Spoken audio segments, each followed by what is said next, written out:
Absolutely.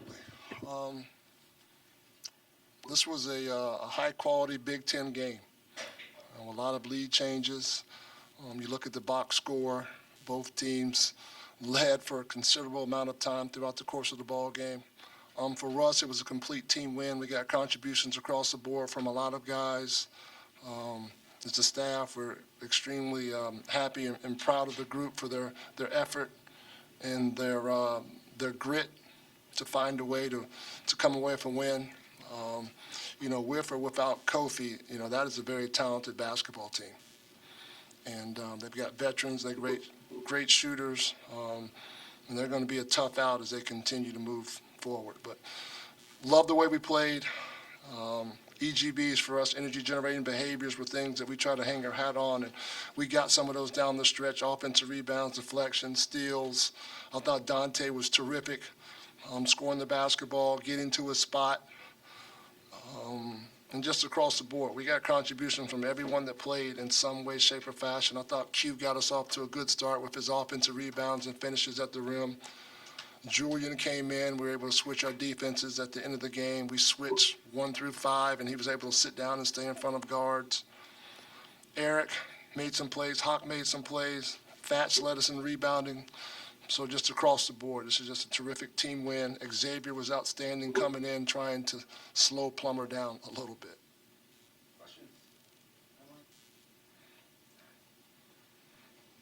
What was the reasoning to have Dante start on the bench, and if there was any intent to send a message, how did he react to that? Well, just across the board, it's our job as a staff to challenge our guys to not only do well off the court as well as on the court. And it's just we want you to do better. We expect better across the board in a lot of different areas from a lot of different guys. And, you've seen different lineup changes, and that's been the thought process from everybody, just challenging everyone to give us a little bit more. And, Dante responded and gave us a really, really good game today. Hey, Coach. Just what is your takeaway from the team's defensive effort down the stretch? I believe you guys limited them to like 2 of their last 10 shots in the second half. I thought our guys were locked in defensively. We sat down. We were changing our coverages based on the time left in the ball game and the situation. Guards did a good job of switching and not allowing any slips in between, if you will. And then when we switched with our big guys, particularly with Julian, he was able to sit down and stay in front of the basketball on the perimeter. So the guys just stayed locked in, and everyone was in a stance. We were talking, communicating, and it looked really good from our point of view. I have to go back and watch film. I'm sure there are a couple breakdowns, but I think all in all, it was a pretty good showing for us. Danny, for as much as you've emphasized getting to the foul line and getting the ball in the paint, for Dante to have done as much work as he did inside and draw 6 fouls, how encouraging is that? And was that part of the message that you had been sending and was received?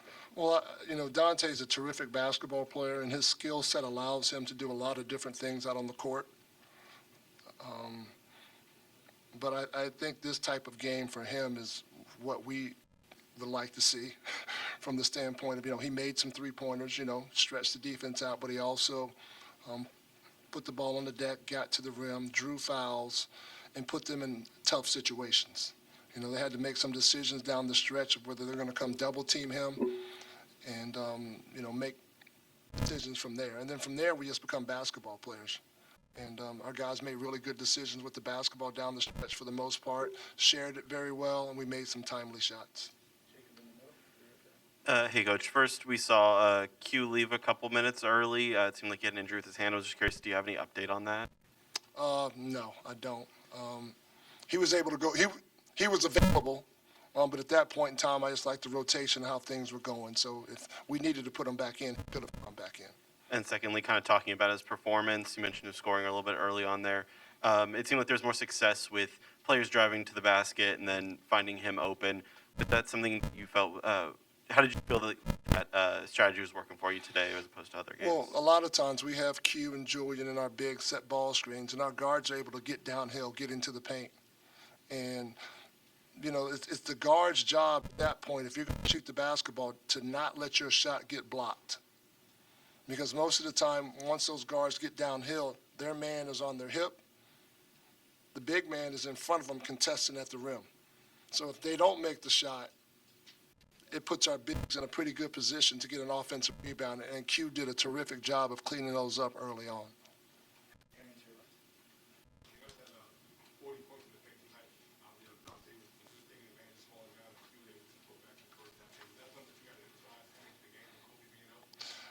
We emphasize that every game. It doesn't matter who we're playing.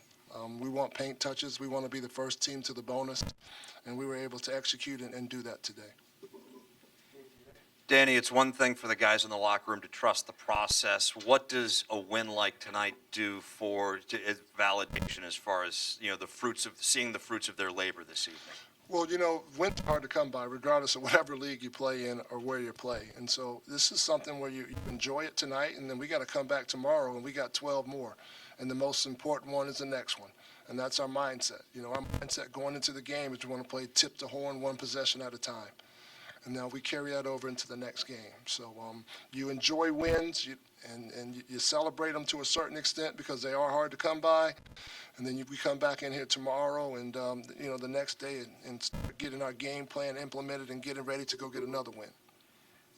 Coach, Alfonso Plummer had big first half, only 4 points in that second half. What were some of the adjustments at halftime you guys made and some of those keys to shutting him down in that second half? He might have got tired because he was wearing us out in the first half, right? He's a talented player. He made shots. We try to throw different bodies at him, put longer guys on him, stay attached to him a little bit more. And, I thought our guys did a really good job of understanding that he was a big reason for their success in that first half because of, he made some tough shots too. I mean, we played good defense and he just elevated up and made some tough shots. But that happens once you get it going. So it's really, the mindset is try not to let a great shooter like that get it going.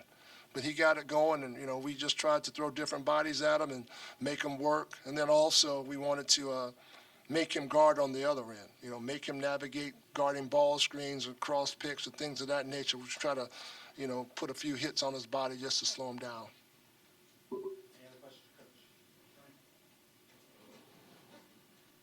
Coach, I just want to go back talking about Julian Reese. He had a pair of three-pointers tonight, had a pair against Michigan. I was wondering, what is his ceiling when he can knock those shots down at a consistent rate? Julian is a very talented and special player. I think all of us can agree to that. I think he's just scratching the surface of how good he's going to be. He's got to continue to work and get stronger. And obviously, the more games he plays, the more experience he has. He's skilled.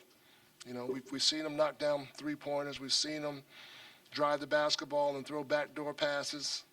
We've seen him contest shots at the rim, play good interior post defense. And he's just starting to figure it out. He's a baby at the end of the day. He's a freshman, and he's just learning what Big Ten play is about. But, Julian goes out, and he's a sponge every day in practice. He always comes in with a good attitude, and he competes at a high level. All right, thanks, Coach. Thank you. Coach Underwood,